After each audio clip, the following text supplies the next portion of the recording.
Hello mga bata! Magandang araw! Ako si Teacher Yujan. Sa araw na ito, matutuklasan natin ang ating panlasa. Pati na rin ang iba't ibang lasa ng iba't ibang mga pagkain. Siyempre, sasamahan tayo ng ating kaibigan na si Tintin. Handa na? Tara, umpisahan na natin ang pagtuklas sa araw na ito.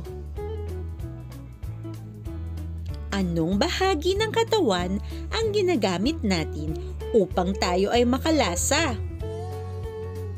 Dila! Mahusay!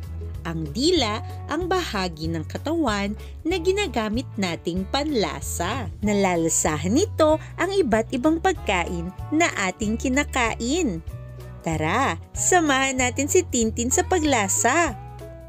Unang pagkain, ang ice cream. Mga bata, alam ba ninyo kung ano ang lasa ng ice cream na tinikman ni Tintin? Matamis! Ang lasa ng ice cream ay matamis. Narito ang ilang sa mga halimbawa ng mga pagkaing matamis. Ice cream, lollipop, donut, chocolate, cake, at candy. Ang susunod na pagkain na titikman ni Tintin ay ang kalamansi. Mga bata, alam ba ninyo kung ano ang lasa ng kalamansi? Ang kalamansi ay maasim. Narito pa ang ilang halimbawa ng mga pagkaing maasim. Kamyas, suka, lemon, orange, at manggang hilaw. Ano pa kayang mga pagkain ng maasim? Ngayon naman, tikman natin ang ikatlong pagkain. Sitseria o chips. Mga bata, alam ba ninyo kung ano ang lasa ng sitseria? Ito ay maalat. Ang mga pagkaing maalat din ay ang mga sumusunod: French fries, asin, chips, at toyo. Mayroon pa bang ibang pagkain na maalat? Ang susunod namang pagkain na titikman ni Tintin ay ang coffee beans o kape. Mga bata, ano ang lasa ng kape? Ito ay mapait. Ano pa kaya ang mga halimbawa ng mga pagkaing mapait?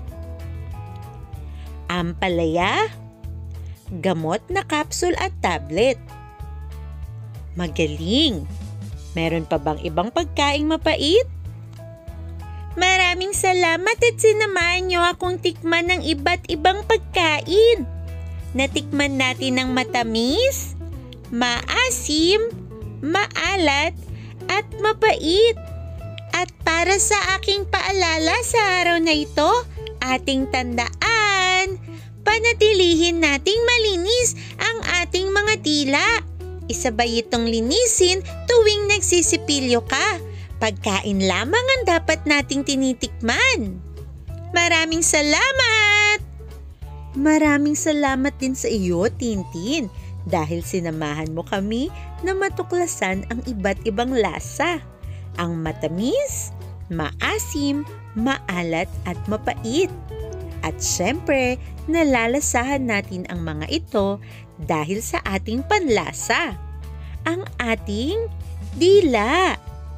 Hanggang sa susunod nating pag-aaral mga bata, ako si Teacher Yujan. Paalam!